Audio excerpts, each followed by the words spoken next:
കളയാക്കണ്ട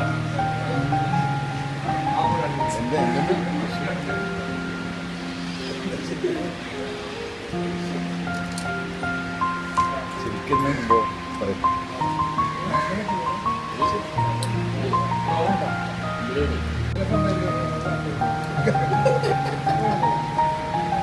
ഇവിടെ ഇങ്ങനെ ആലോചിച്ചാലും ചെയ്യും.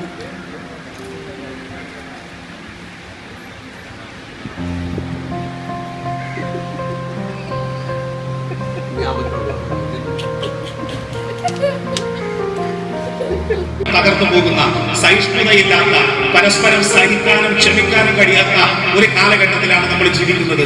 വളരെ പെട്ടെന്ന് നിസ്സാരമായ കാര്യങ്ങൾക്ക് തമ്മിൽ പിരിഞ്ഞു പോകുന്ന വിവാഹമോചനങ്ങൾ നിത്യസംഭവമാകുന്ന ഒരു കാലഘട്ടത്തിൽ കുടുംബജീവിതത്തിന്റെ മഹിമ ഉൾക്കൊണ്ട് പരസ്പരം വിട്ടുവീഴ്ച ചെയ്ത് ക്ഷമിച്ചും സ്നേഹിച്ചും സഹിച്ചും മരണം വരെ നല്ല രീതിയിൽ ജീവിച്ചു പോകാൻ അല്ലാഹു സുബ്ഹാനഹു വ തആല ഈ ഇണകൾക്ക് തൗഫീഖ് നൽകുമാറാവട്ടെ. അല്ലാഹു ഈ ബന്ധത്തിൽ അനുഗ്രഹീതമായ അഹ്ലുൽ ബൈത്തിന്റെ പാരമ്പര്യം ഉൾക്കൊള്ളുന്ന പാണക്കാട് സയ്യിദ് കുടുംബത്തിന്റെ നേതൃത്വത്തിലായിക്കൊണ്ട് കാർമ്മികത്വത്തിലായിക്കൊണ്ട് നടത്തപ്പെട്ട ഈ വിവാഹത്തിൽ സ്വാലിഹായ സന്താനങ്ങളെ നൽകി അല്ലാഹു ഈ ദമ്പതിമാരെ അനുഗ്രഹിക്കുമാറാവട്ടെ. അല്ലാഹു അവരെയും ആ സന്താനങ്ങളെയും നമ്മയും ഒക്കെ നാളെ സ്വർഗത്തിന്റെ അവകാശികളാക്കി മാറ്റുമാറാവട്ടെ എന്ന് പ്രാർത്ഥിച്ച് ഈ മംഗളവേദിക്ക് സകലവിധ ഭാവുകങ്ങളും നേർന്ന് ഞാൻ അവസാനിപ്പിക്കുന്നു. അൽഹംദുലില്ലാഹി റബ്ബിൽ ആലമീൻ.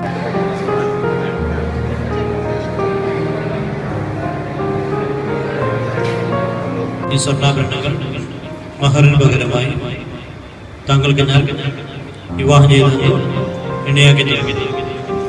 നിങ്ങളുടെ മകൾ ഫർസാന എന്നാണ് ഈ സ്വർണ്ണാഭരണങ്ങൾ മഹറിന് പകരമായി നിങ്ങൾ എനിക്ക് വിവാഹം ചെയ്ത് തന്നതിനെയും ഇണയാക്കി തന്നതിനെയും ഞാൻ സ്വീകരിച്ചു പൊരുത്തപ്പെടുത്തപ്പെടുന്നു. സല്ലല്ലാഹു അലൈഹി വസല്ലം. അൽ ഫാത്തിഹ.